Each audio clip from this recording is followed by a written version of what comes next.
Reserve Bank Deputy Governor has declared the recession over, and that is depending on these September numbers that I think they've got a pretty good handle on. Was that to be expected so early?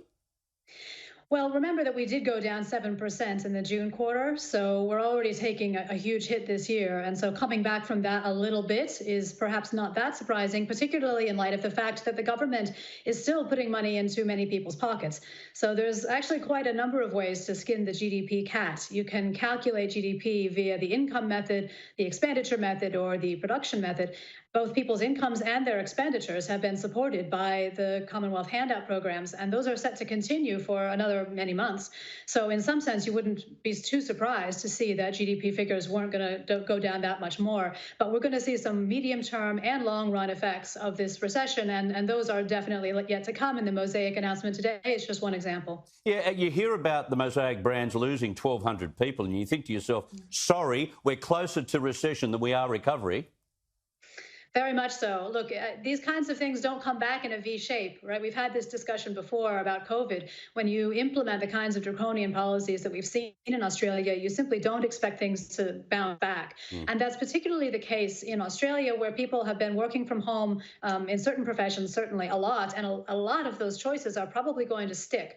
So you're going to get people continuing to shop online, to socially distance, even in light of very low numbers of deaths. And what we're going to see in the property market, which is, of course, what the Mosaic Group is coping with, is just a failure of the retail business model that has been in place for decades in this country. And indeed, it has been a writing on the wall situation in retail for a while, but this has just made it that much worse. Yeah, the whole working from home trend has really given us a surge in terms of consumer spending. We're all setting up these whiz-bang home offices, and of course, we've got to spend on furniture and office supplies, etc.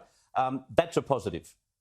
Don't forget all the tax expenditures that we'll be able to claim, right? So that's a deduction, right? Everything else. So yes, I mean, there is that. But of course, remember, not everybody has a white-collar job. In fact, not everybody has a job anymore. This is part of the unseen cost of the lockdowns. People like you and me who prattle on about these things on the air, we're sitting pretty.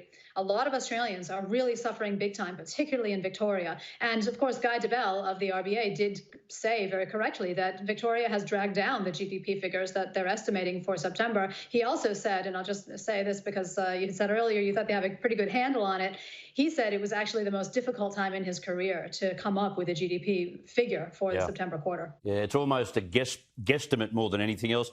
Still on retail, tell me what this tells us. The Myer chairman, Gary Hounsell, steps down today. The rest of the board is urgently advised to step down as well. Is that a reflection of bad times for Myer or simply bad management or both?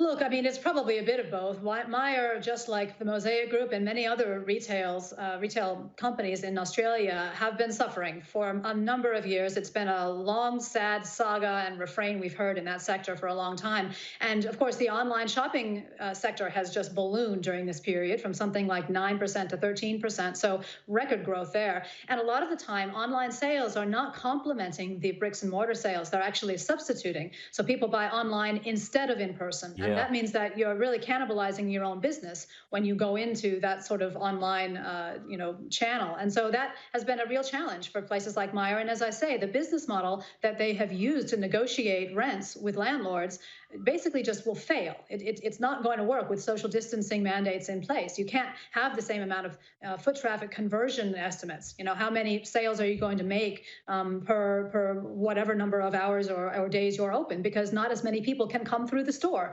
due to these restrictions. And that means that eventually you're going to have to work through the system, adjustments to rental agreements, and valuation has to come in that actually recognizes that new business model. And that takes a bit of time. So I'm expecting to see a long, hard slog for the retail industry, including Myer, in the days to come. And honestly, just completely scrapping the leadership and starting afresh, I can understand the motivation for doing that. I hope it works for them.